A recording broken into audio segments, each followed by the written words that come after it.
Watch out for the attackers, the likes of Matej Mohoric, who are ready to have a go. And I think we're just seeing, as we cut there, Mohoric having another dig, because he will not want to take it, despite the fact that he is a good sprinter. The likes of he and Pollitt here, the German champion, will not want to wait to get that final step of the podium through those sprinters. It's not going to happen unless you're one of the fast men in that group. No, Niels Pollitt will want to get away. He'll want to go clear. He's got Olaf Koijs on his wheel. Tim Melier, Rasmus Tiller just tucked in behind, and I think that is Trentin just coming across to him as well. Narvaez just tucked in on the wheel. Mads Pedersen following again. Degenkolb being very quiet but not missing a beat. Narvaez going on the right-hand side now as well. So Narvaez accelerates after a hard attack from Pollitt. 5.6k to go. It's a long way in your own, but let's not forget they've got cross tailwind. Mohoric responds from behind now. No one is responding from that group. A little bit of stalemate going into the roundabout. Looks like Mikkel Berg trying to get on turns. Oh no, Mohoric is down. I thought they were going in a little bit quick there as well. Bjelke's just missed that. What a shame for Matej Mohoric, who was looking so good too. Visually it looks like he's given up on that. That's an opportunity for Jonathan Narvaez to try and stay clear. He's got Vermeers now going across to him, Sepp van Marken too, and Olaf Koij now covering moves. Koij knows, we see it again, not that we want to. Yeah, just front wheel. Front wheel went from under him, he came in hot, but that gap there, the crash will have given Narvaez here just an extra 4 or 5 seconds. There's a crash from Mohoric. Hopefully it's just a bit of road rash that he's got and nothing too serious. He jumped up straight away, which is the main thing.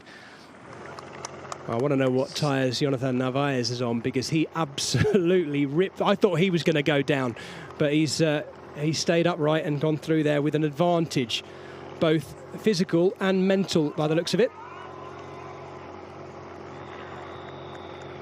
These are the final 4.5 kilometres of the 85th edition of Gent-Wevelgem, and what an utter classic it has turned out to be. Wout van Aert and Christophe Laporte leading. They have 2 minutes and 14 seconds over this very select chasing group. What a ride by the two Jumbo-Visma riders. And as you can see, the boys in yellow are absolutely set on trying to make this a 1-2-3 podium for them. They must know by now in their ears they've got the win in this race. They don't yet know who it's going to be, whether it'll be Wout van Aert or Christophe Laporte, because here they are, but behind their very own teammates are trying to make this a lockout of the podium for Jumbo-Visma. In the style of Patrick Lefevere's quick-step teams of old, Jumbo-Visma seemingly now absolutely bossing the classic scene and showing it once again today at Gent-Wevelgem. The question is, will it be Christophe Laporte making good on that second place last year, or are we going to be seeing Wout van Aert adding a second win in Gent-Wevelgem? What a shame for Matej Mohoric, one of the animators of that second group. He's got ripped shorts, he's come down hard on that roundabout. He's back on though, but I think that's the last we'll see of him in the action today. This is going to be interesting. Last year at E3, there was a similar, well, exactly the same situation. Wout van Aert and Christophe Laporte off the front. Wout van Aert got the win that time as Mikkel Berg goes clear from behind. Niels Pollitt on the right-hand side responding to that. You need to pick carefully now. Trentin being able to follow. Mads Pedersen responding. Degenkolb looking to follow those wheels. Yeah, anyone who's not one of those top sprinters in that group, if they've got anything left and wants to get on the podium, they've got to think about attacking at some point. Coming into 3K to go, Wout van Aert still continuing to do the lion's share of the work between these two. We've seen conversations going on between them. We can't hear anything of what goes into their ears, of course. We can only try and read into their body language and think about what's going to happen between these two. The inventive, creative ways. We've already mentioned rock, paper, scissors between Adam and I about how they might sort this out between them. What a luxury to have about you in this incredible super team of Jumbo-Visma that has been built steadily, very steadily since the ashes of the Rabobank days, to the point where they are an absolute, not just superpower, but seeming mega power of world cycling, where they can do things like this. Of course, though, you need the strength in your parts of the likes of Wout van Aert in order to be able to do this. Yep, Mikkel Berg as well, just nipping off the front there. He's got that gap going on the right-hand side. Vermeers or Fred Fries on looking to try and jump across to him, but great boom by Berg there, just through the roundabouts in the time. A few lefts, a few rights, just getting that distance. Pollitt tried to respond to it, but he can't do. And I think it's Fred Fries on in the background, just trying to get on board. Who's the rider behind him? Sepp van Marken. Yes, so Fred Fries on, Sepp van Marken.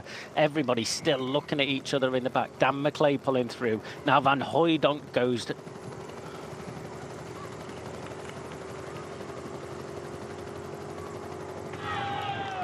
They're still talking to each other again with 2K to go.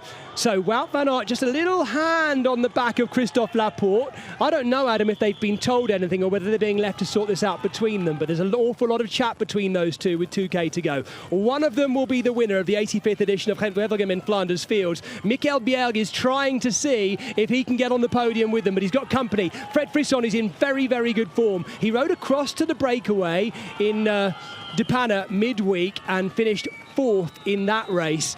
And Sepp van Marke, also one of the elder statesmen of this race, ridiculously experienced and calculated in his riding, and he's ridden well today. He's also trying to see if he can get on the podium. Yep, and there's a little attack from behind. It looks to be Pollitt again there trying to respond to it. Trentin looks to be third wheel just sat on. If they were able to go, he's got a free ride across to them. It is Trentin just sat with his wheel, then Van Hooydonk. These guys are still deciding about it, but I think Wout van Aert will probably give it to Laporte here. Yeah, he's gone back to the front. They're coming into the final kilometre. Christophe Laporte, who was livid at missing out last year with such a glorious opportunity coming into Wevelgem, where he was beaten by Biniam Girmay. Beaten fairly and squarely, actually, because Girmay, come that final sprint, was the best finisher. Today, though, Christophe Laporte with an armchair ride, despite how hard it's been in these epic conditions of Wevelgem in the hacking rain. 261 kilometres have led to the point where we have these two. As they were called by the Spanish press, the clockwork bananas of Jumbo-Visma, the team who, when they combine together and work as a team, seem almost unstoppable. Sepp van Marke now leading a group of 3 non-sprinters, trying to escape the clutches of the fast men just behind them, and they might just have done that because they'll be getting closer and closer to the finale, knowing they've got this. Look at these two. They're enjoying this, Adam, and I think they're going to enjoy the running all the way in. They don't need to keep the pressure on. They have an enormous lead. What a ride by these two riders. I think they're trying to concoct something here. What do you reckon? Yeah, they're probably just chatting, saying, well done, can't believe that worked. Plan executed.